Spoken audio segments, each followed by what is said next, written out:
Broadcasting live from atop the Rocky Mountains, the crossroads of the West. You are listening to the Liberty Roundtable Radio Talk Show.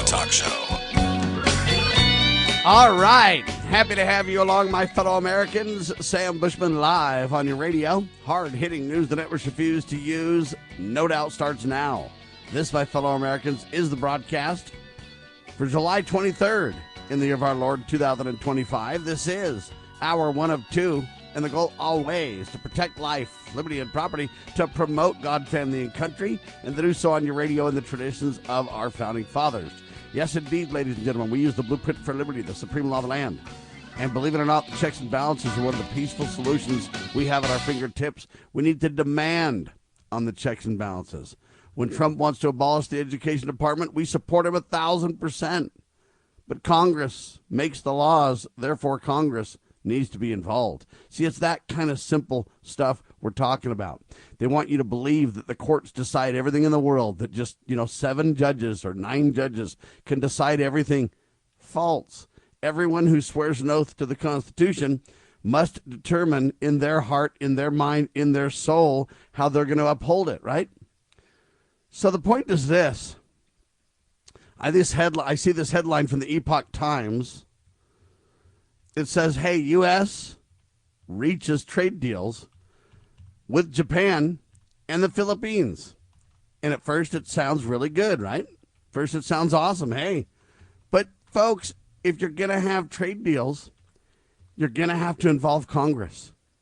And right now I see Congress completely 100%, absolutely, unequivocally, I mean, how many words can I use to make this point, right? Sidelined. Okay? Congress is absolutely paralyzed.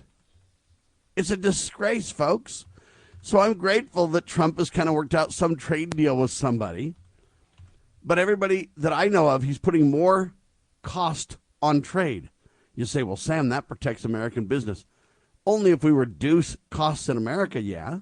Only if we reduce spending, only if we lower taxes, only if we have the infrastructure to make things in America, then I agree. But without that, I certainly don't agree. Doesn't make any sense at all, folks. Let me give you an example. While we have all these tariffs everywhere, and I support tariffs, don't get me wrong, but when tariffs are too high and or when decisions are made without the lawmaking body in this country, we have real problems. So on one hand, the headline says Trump reaches trade deal with the Philippines and with Japan. It's good, right?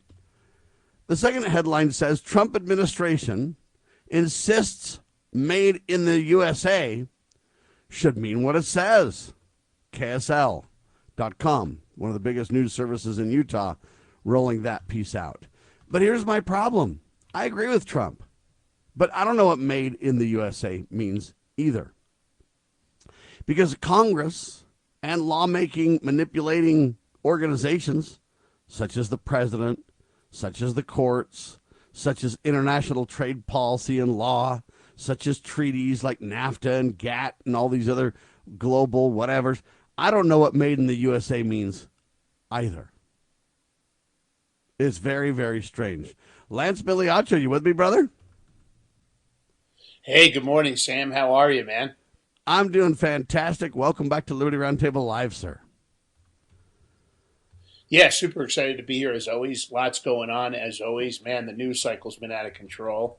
But it's one of those things that it's some of it I'm on top of. Some of it I like, and some of it I do not like.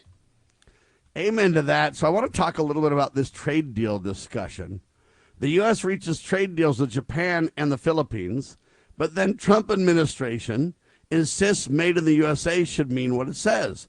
I don't disagree with any of those things. Hey, it's good to negotiate trade deals, but I don't know that I like that the president just negotiates whatever trade deal he wants to. At some point, it needs to be brought to Congress. At some point, if we make a trade deal internationally, what is it? Is it a treaty? Is it an agreement? When does Congress have to sign off on it, et cetera?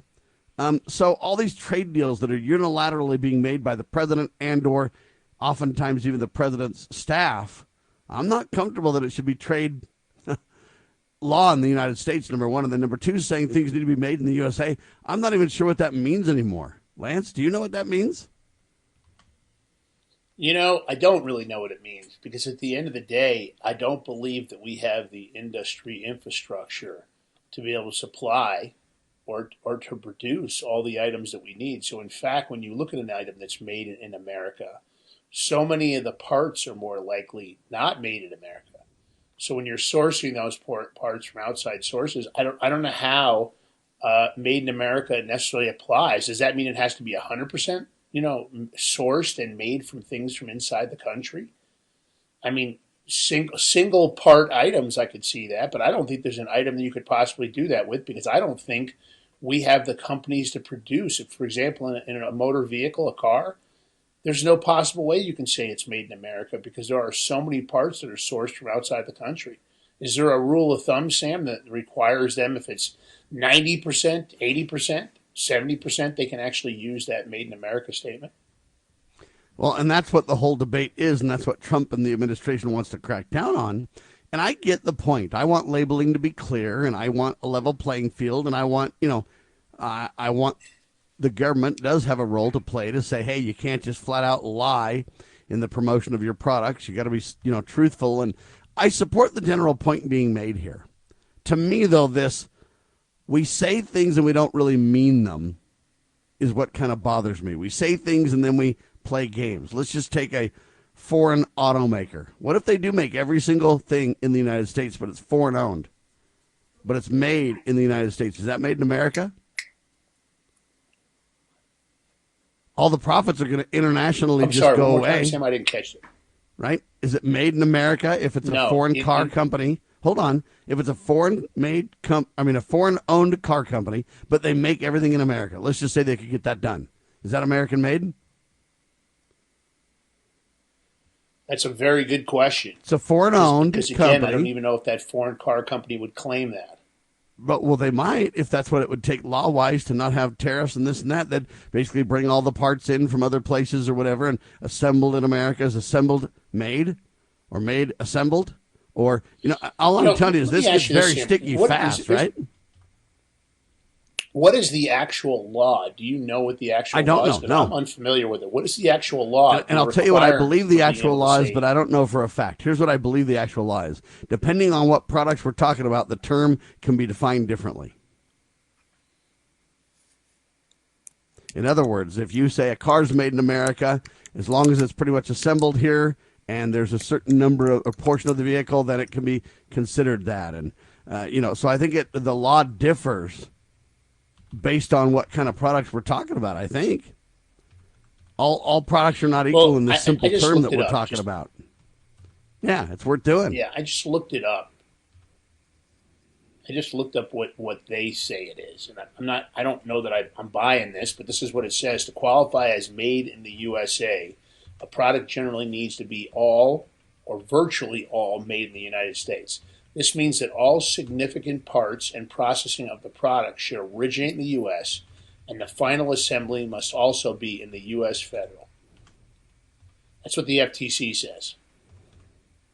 Yeah. See, that's so vague, though. I don't know what that means.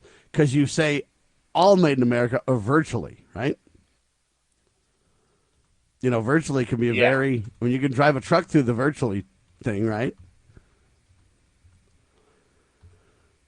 It goes now, they say on it was here, manufactured or produced in the United States. So what does produced mean, for example?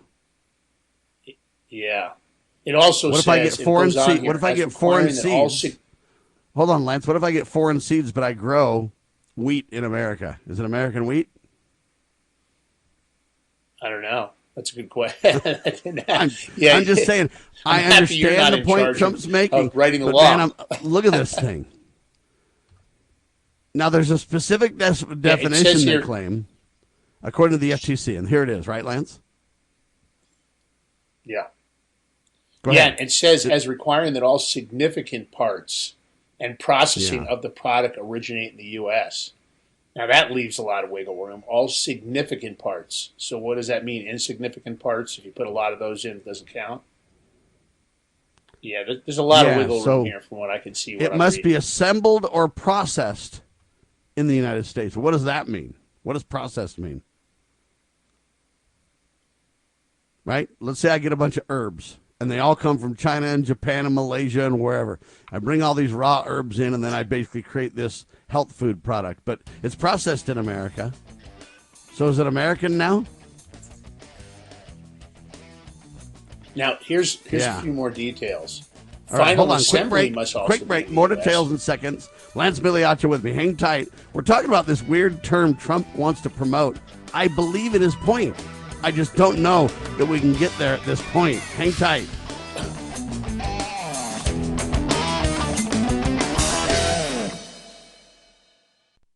Why don't we say to the government writ large that they have to spend a little bit less?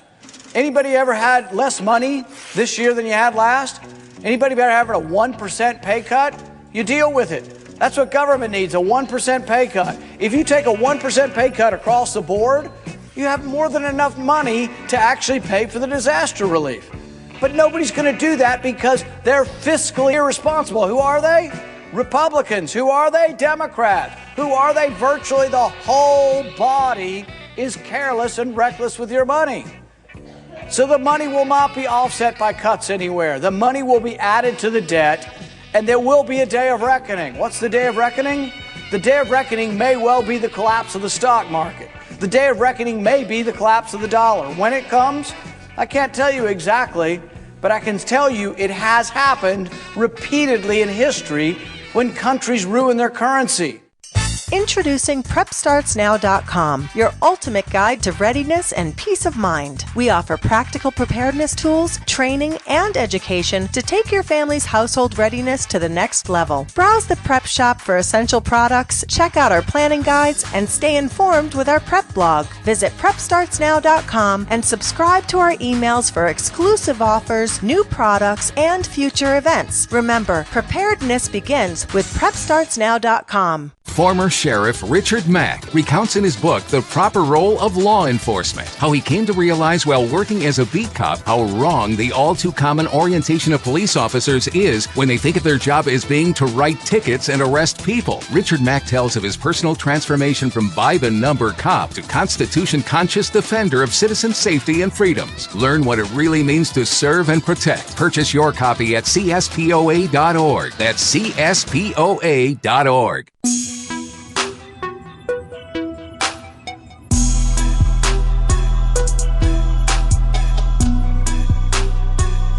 All right, back with you live, ladies and gentlemen. We're talking about this made in the USA. Trump says it should mean what it says. Boy, do I 100% agree with that point. My point that I'm getting at with Trump is that it's not as easy as we want to believe because there's been legal definitions of this all over the place. And, you know, they have these words that mean things, you know, that I don't really quite understand. And that's where the rub is for me. It's a great concept, Trump. I support you. I believe in what you're saying, but I'm not sure really what that is, right? I'm not sure what that means. Let's say that Coke got water from Mexico or Canada, and then Coke made American Coke. And let's say that they put cane sugar in it, because that's what Trump's latest push is. He says, hey, I got Coke to get rid of their, you know, syrup crap, and now it's cane sugar, and it's good. Is it American-made Coke? If you got water from the mountains of wherever, Canada or who knows where, you know, I don't really know, and I'm not trying to be weird about this, Lance Migliaccio, but I don't really understand when we talk about this. There's so many terms and so many legal definitions and so many wiggle words. For example, a lot of companies will say assembled in America. That's not made in America. What does made mean? Manufactured, produced, assembled, cobbled together. Anyway, this is very weird. You had some more details on the definition, right? Yeah, so it's interesting that you bring up assembly because it says that final assembly must also be in the U.S. Then it goes on and says the FTC considers the manufacturing costs when determining if a product qualifies. Foreign content is allowed, but it should be negligible.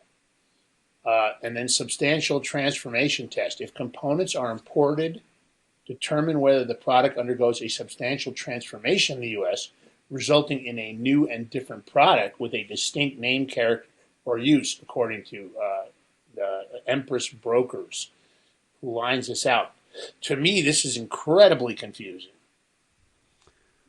Yeah, so let's say I get a car seat. I don't mean like a kid's car seat. I mean a legitimate bucket seat for your pickup or whatever. Legitimate. Okay, but I import that. What was the word they used? It's got to be substantial or negligible. Is a seat negligible? Can I have seats in my car that aren't made in America, but the car was assembled in America, so they can say made in America? You know, very, very weird. Yeah, made in America versus American made. Is there a difference there? You know, and it's interesting that you brought up. So the origin of raw materials and components, where are the components sourced from, and are they also made in the U.S.? And it goes on to say, how far removed from foreign content is the finished product? I mean, this seems really confusing to me. I mean, cut and dry would be that everything would be sourced and manufactured in the U.S., I would assume, and assembled in the U.S. That seems to me to be made in America.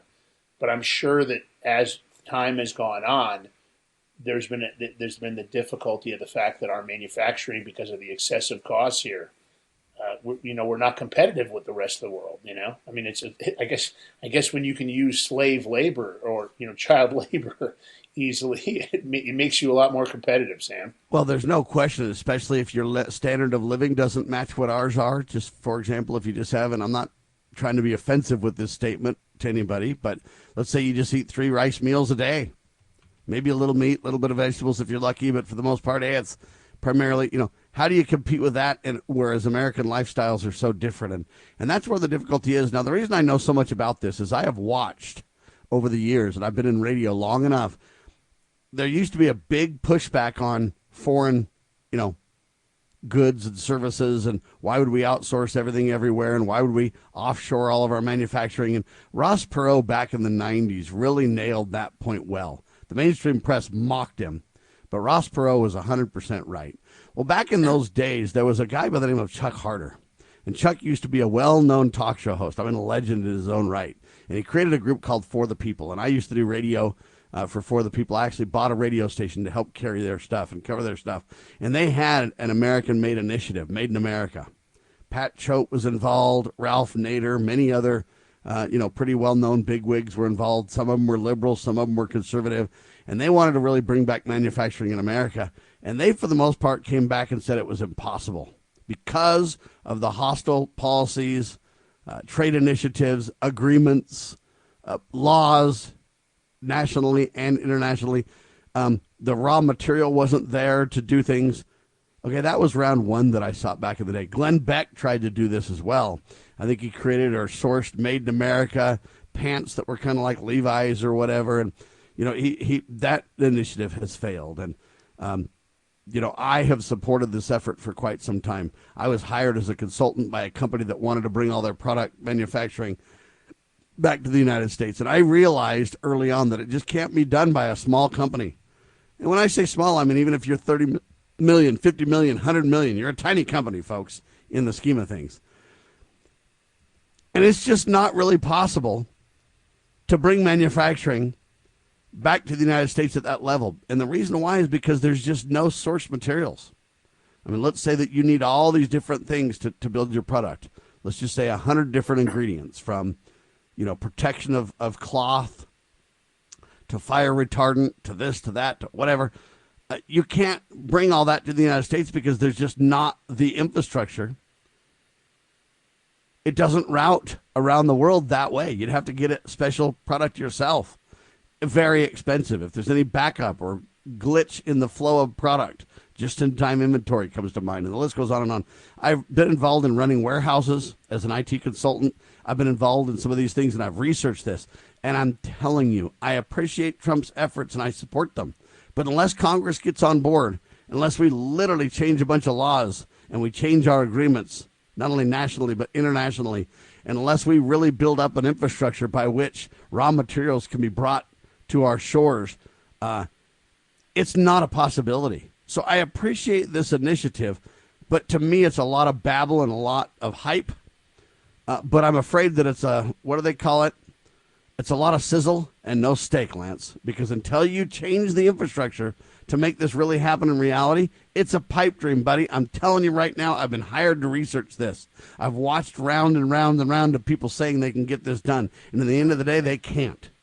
And it's the hostility of the United States laws that make that virtually impossible. Any more thoughts on this one? Yeah, Sam, I agree with you. I think it's such an insurmountable problem. I can't see when you start looking at the complexities, and especially just half of the things you pointed out. I don't think we're in a situation to really be able to be made in America at this point. I think the overhead here in the United States, the cost of goods to actually create products. I mean, look at just building a house here in the United States. Look at what that's like anymore. And there's no way to even do that as a made in America product.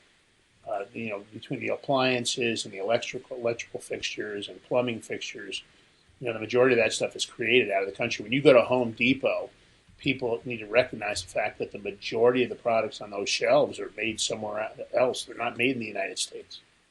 So my point is that I don't think this is possible. I don't think this made in America. Now, as far as the tariffs are concerned, I'm not sure policy-wise whether or not Donald Trump is sophisticated enough to make those decisions independently of any kind of oversight. But is our government capable of making decisions without oversight? Because it seems like that's what they do constantly.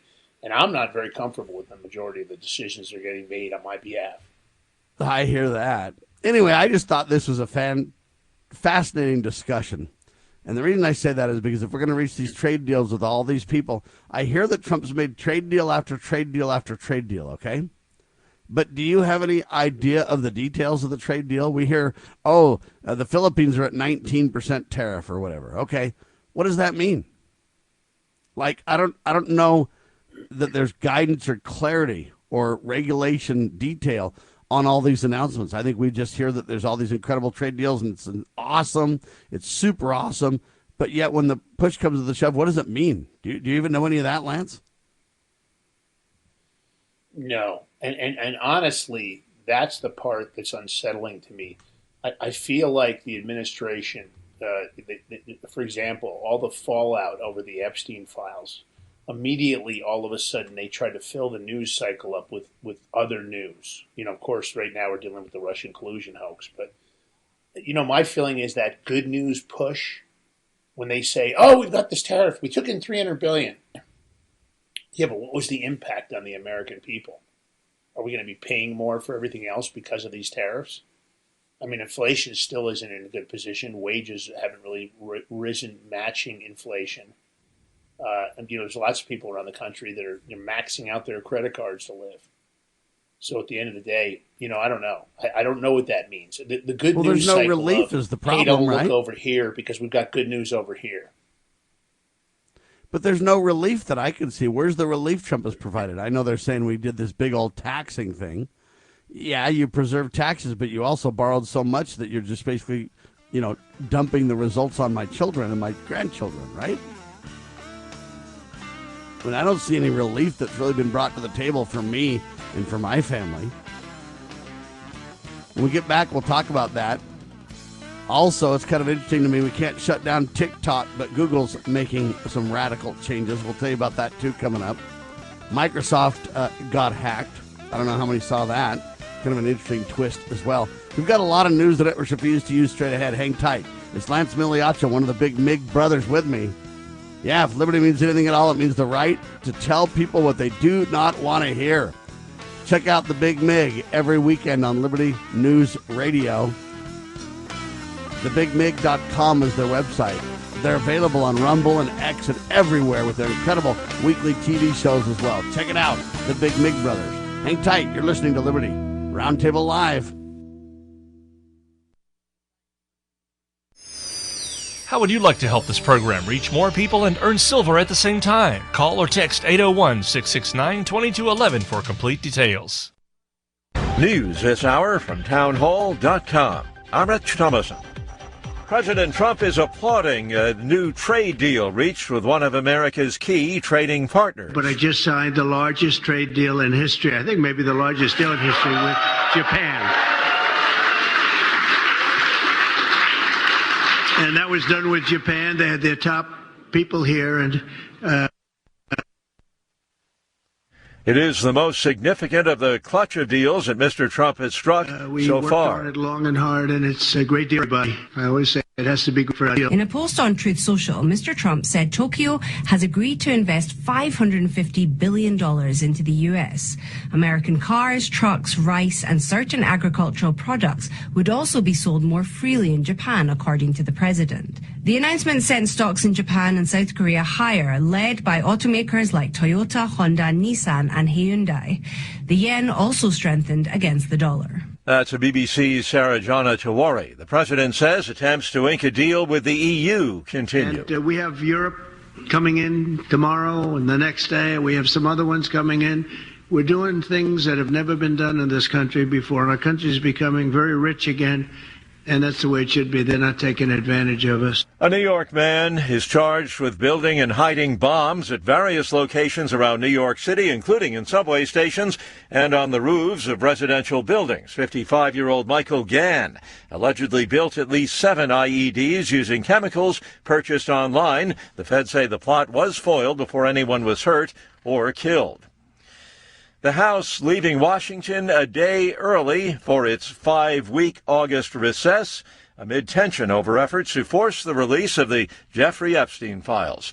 Wall Street, the Dow up 170 points. More on these stories, townhall.com. Wesley Financial Group is not a law firm. Hi, I'm Chuck McDowell, the timeshare cancellation guy. In 2011, I founded Wesley Financial Group with one goal in mind, to help honest folks out of their timeshares permanently. Today, I run Wesley with my 2 sons, a real family business, treating every client and every employee like we'd want our own family treated. That philosophy has helped us grow into the largest, most trusted timeshare cancellation company in the United States. Fortune magazine even recognized us as one of the best places to work. Why? Because we genuinely care. In fact, some of our former clients were so moved by their experience working with us, they joined our team so they could help others to timeshare freedom. If you're stuck in a timeshare, give us a call.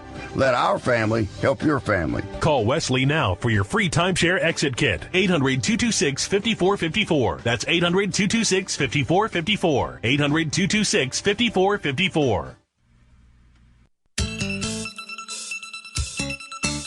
Get ready to be part of something incredible. We're breaking barriers and delivering the powerful stories that mainstream media won't touch. Your support is what fuels our mission to revolutionize journalism and bring you the truth. Join our passionate community of changemakers by donating at libertynewsradio.com today. Together, we're creating the future of news. Do you know what is great about America? Ask an Immigrant. Ask an Immigrant is a new podcast dedicated to helping Americans, especially our youth, value, appreciate, and be grateful for the freedoms we have here in America. Join host Lydia Wallace-Nuttall as she interviews immigrants from around the world to discover their inspiring personal stories about why they came to America. To learn more about why America is the most prosperous, greatest country in the world, download the Loving Liberty app or go to lovingliberty.net. Attention collectors and savvy investors. We are excited to announce a momentous evolution in our journey. Introducing Free Water Coin Company, formerly known as Rust Coin and Gift. This rebranding takes us back to the very roots of where it all began, Free Water, Oregon. It's a tribute to the legacy of Al Rust and a celebration of 3 generations of dedication to excellence in the world of coins and precious gifts. Al, Brian, and Jake Rust standing strong through 64 years of service. Discover a world of exceptional service at Free Water Coin Company, your premier destination for genuine, honest money and precious gifts. Under Brian's expert guidance, Free Water Coin Company, building on the legacy of Rust Coin and Gift, continues its tradition of trust and excellence. Visit us at our Provo, Utah location. Explore our treasures online at freewatercoinco.com or call us at 801-377-1574. Free Water Coin Company, where your future is built one honest coin at a time.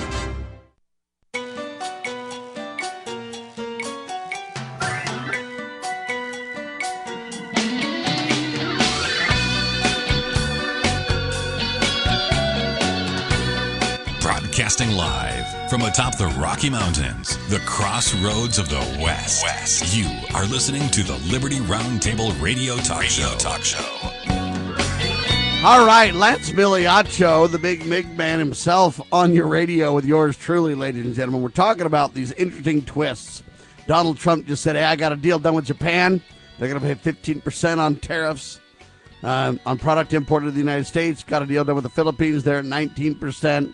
That's a great high level whatever, but I don't even know what it means. And then he says, hey, when they say something's made in the USA, buddy, it better be, it's supposed to mean what it says.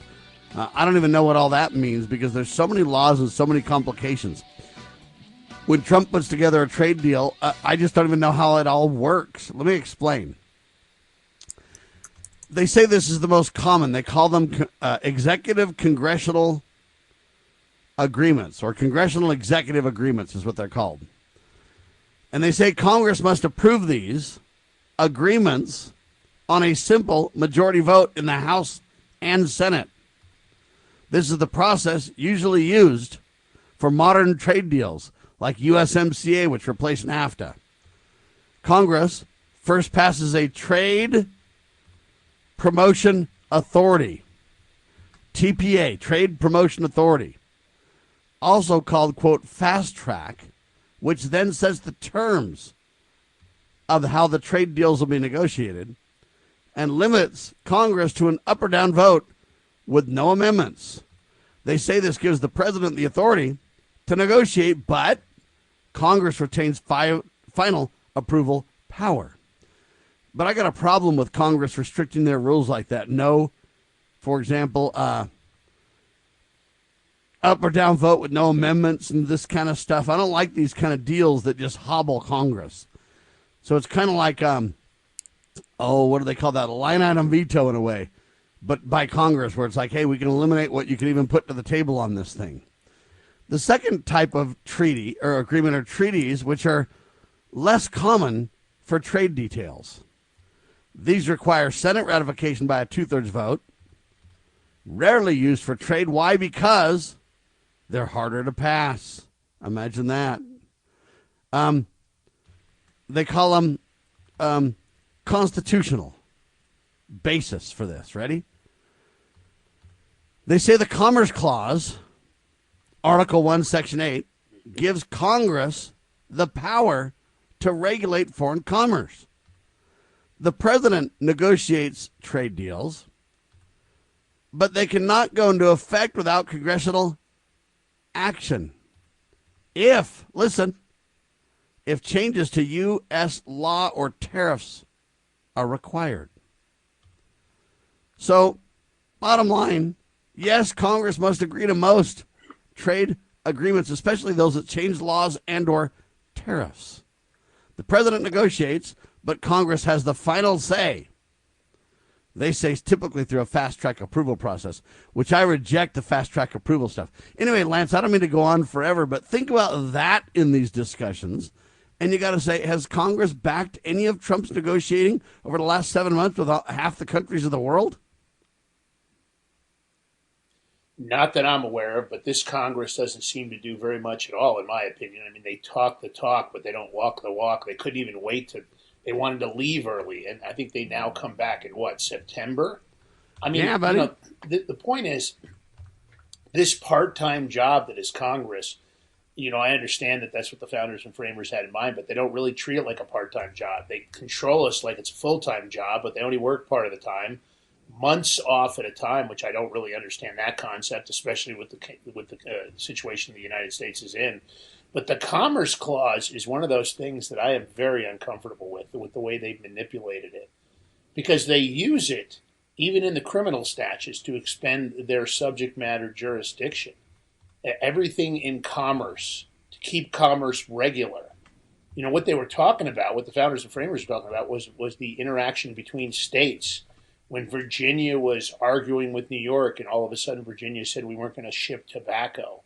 And, New York said, well, okay, we're not going to ship you any steel. Back then, keeping commerce regular was important because the ports, duty, and tariff fees are what this country was always supposed to be made to run its budgets. There was never supposed to be federal income tax and all these other taxes. because they'd already been taxed to death by the monarchies. But that's not what happened, of course, later on. But my point is, the Commerce Clause has been used and abused. But the application of what you're discussing right now when it comes to these tariffs that Donald Trump seems to be the only negotiator on and the only approver on, I don't know. Let me ask you this, Sam. Do you feel comfortable with the Congress's ability, considering the majority of them aren't business people, in determining how these tariffs are determined? Do you feel good? Do you get a warm and fuzzy from them? Well, so let me kind of put it this way. I get a warm and fuzzy with the appropriate checks and balances in the supreme law of the land, the Constitution, yes, because I think it literally lets every state, and it was intended for every local municipality, if you will, or every local group via their congressman to have a say and to influence how this came to be. But now that we've disassembled 90% of the checks and balances, so we say the senators used to be appointed by the state leaders, so the states actually had a seat at the table. That's gone. Now senators are popularly elected just like congressmen. That took away a huge check and balance. The states don't have a seat at the table as a result of this anymore. Then they've basically failed to keep up with how many people a given House of Representative members should represent. That used to be like, 1 in 35,000 or whatever. And now that's just, I don't even know, but Utah has like 4 million people in it. We have 4 representatives, so now it's 1,000,000 to 1 instead of 35,000 to 1 like intended. And so all these different checks and balances and manipulations that they've sidelined. So now they want to basically give a fast track. So they'll create this fast track authority. So there's this body of, I don't know what you want to call it, rulemaking that then sets the term to say the president can do whatever he wants. And when he gets back, we can't change anything or modify or amend anything. We've just simply got to up and down vote on it. So to me, you've hobbled Congress now, limited their authority and their latitude. And okay, so am I comfortable with the way that it's going down now? Not even close. For example, as you mentioned, Mike Johnson just cut short House business. Why? Because he wanted to avoid the vote on releasing the Epstein files. The Republican speaker truncated the legislative session. I guess he cut it a week before the normal summer recess. So not only are we going to have a big old summer recess, which we shouldn't have because we wasted so much time. He says this, quote, we're done being lectured on transparency, Speaker Johnson says. Now, my problem with this whole discussion is this. Wow. This is not a debate between the House, between the Republicans and the Democrats. This is a should we release the files or not, and let the American people decide through their representation. But you've got one man, Johnson, that just flat out shut it down. Now, he says out of one side of his mouth, let's release the Epstein files. Got to do it. On the other hand, he's already blocked it. The Republicans have blocked it. And they said, we're not going to let the Democrats turn into demagogues. We're not going to let them mandate we release this. We're not going to fall for their shenanigans. And folks, it's not about Trump. It's not about Mike Johnson. It's not about Congress. It's not about Republicans or Democrats. It's about criminal activity that even though Jeffrey Epstein's dead, that criminal activity is probably continuing, and it must stop. That's what this is about. This is about the monsters that got away, Lance. This isn't about, but yet he literally is going to go on recess for all the month of August, shut down a week early. They shut down over some other clown show the other day we talked about too. How many days have these clowns even worked so far? What have they even accomplished? And I'm afraid I defend a lot of what Trump's done, but I support the checks and balances that require Congress gets aboard to codify these things. They've done none of it. That I would submit to you that Congress, believe it or not, even though they feigned support for President Trump, Congress has become Trump's biggest enemy. Lance? You know, the opening line of what you described, we're not going to be lectured about transparency. I don't know if that was addressed to the American people or it was addressed to the Democrats, but either way, I don't like it.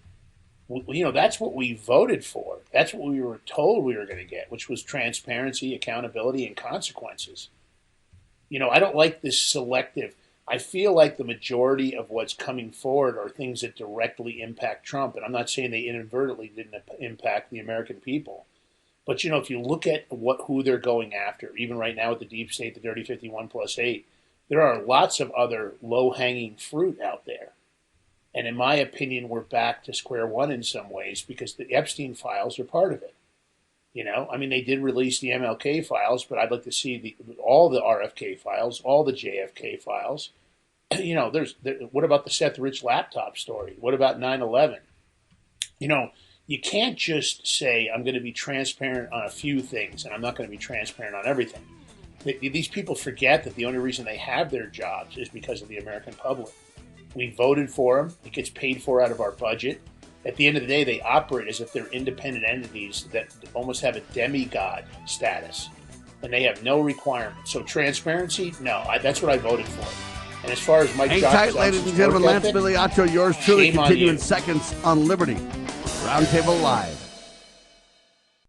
In the medical field, IT security is crucial. Our highly skilled consultants are HIPAA certified and have 20-plus years of experience servicing medical clinics, billing, and supply companies. We offer comprehensive endpoint protection, guarding your computers and servers against all stages of threats. And with our 24/7 monitoring services, you'll never worry about extensive downtime again. Ready to level up your IT support? Call 801-706-6980 today and discover how great IT services can be with managed IT services.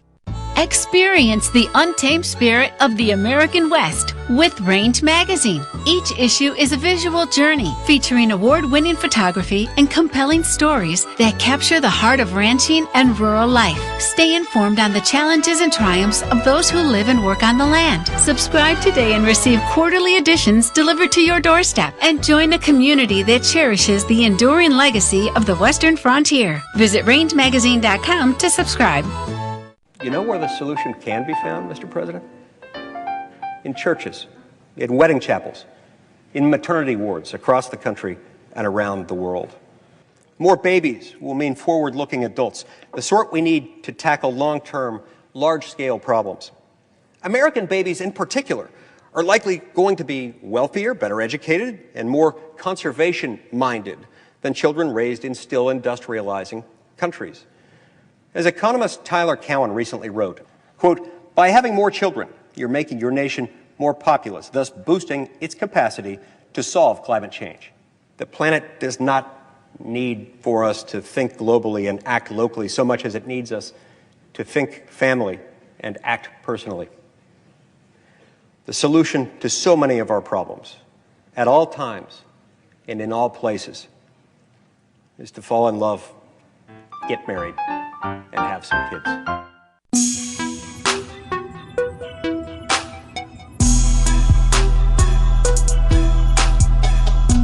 All right, back with you live, ladies and gents. So enough of that. I'm just telling you right now that I support the checks and balances that made America great.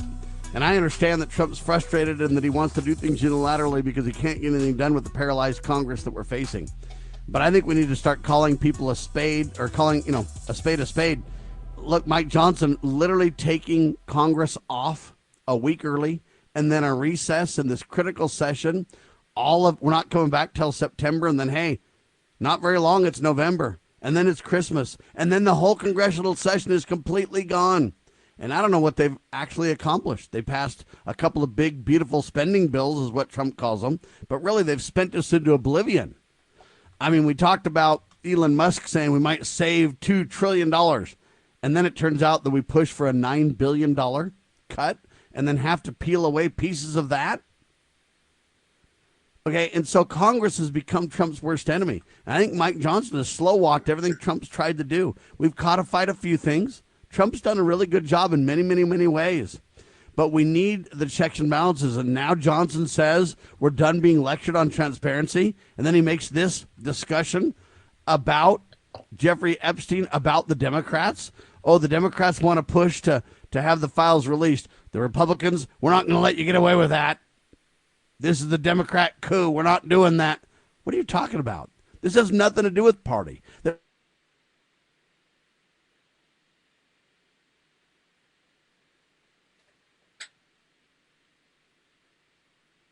Hello.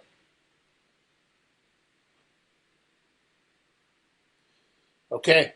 Well, I've got to tell you, I agree with what you just said, Sam. At the end of the day, I don't like what Mike Johnson's been doing in Congress. It's been a real issue.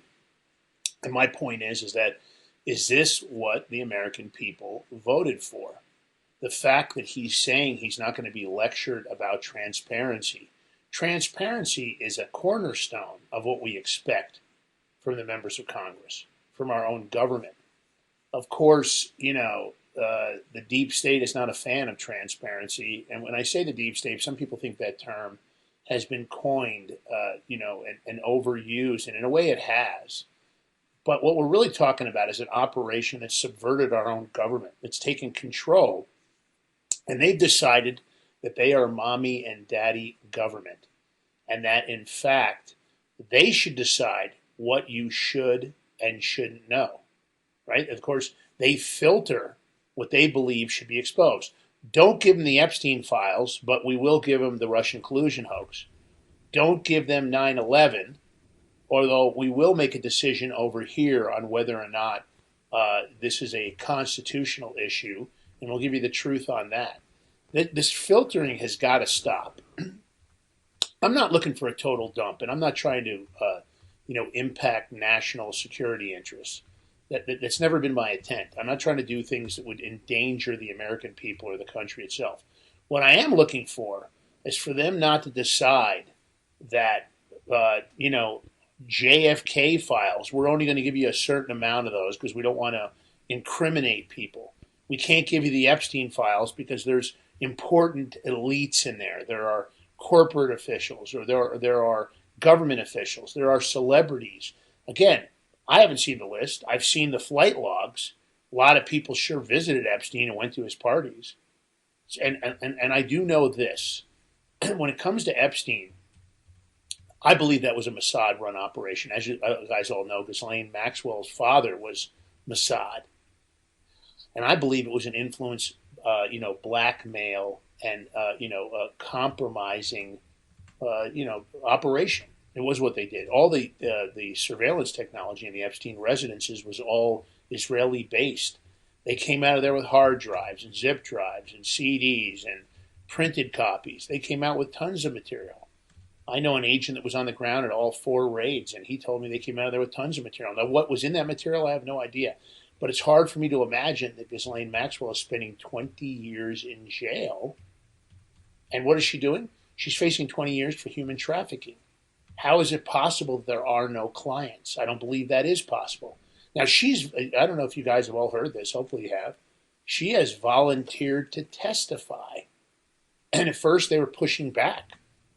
They didn't want to do it. Now, of course, the Democrats. Yeah, let's stop when you say who's pushing back. This is the interesting thing, Lance. Who's pushing back? Yeah, the Republicans. Congress pushed back, but the question is, who's pushing back Congress? It's a great question. I think it's Trump to a great degree. I think it's mainly Mike Johnson and some of these leaders. Mike Johnson said on one side of his mouth, hey, let's release the Epstein files. On the other hand, he's literally preventing votes to make that happen because he wants this to be a Democrat-Republican thing. This is where parties have destroyed the country. But don't you think it's important for the American people if Ghislaine Maxwell wants to testify about people that participated at Epstein Island, that she should be allowed to do so? I mean, how come they offer all these other defendants 5K1s, downward departures for their testimony, but Ghislaine Maxwell is not being offered a 5K1 for testimony for a downward departure of her 20-year sentence? But yet she's facing 20 years for human trafficking, but there are no clients.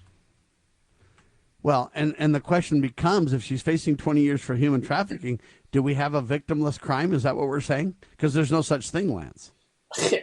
That appears to be what they're saying. And who's they, though? That's Donald and Republicans, right? Well, and inadvertently filtered through the Department of Justice. I've said it over and over again. One of the biggest problems we have is that Dan, right? Yeah. I mean, the Department of Justice is a rogue agency, in my opinion. They say there's oversight, but yet it's the foxes, running the hen house. The oversight groups, OPR, that's a Department of Justice entity, which is the Office of Professional Responsibility. PIN, the Public Integrity Division, that's a DOJ department, right? Civil Rights Division, that's a DOJ department. OIG, that's a DOJ department. How can you have the oversight in all those situations be the DOJ overseeing the DOJ following the laws of the United States? And in fact, that's the problem. When complaints are filed, 99% of them are rejected right out of the gate, even when they're legitimate complaints with supporting evidence.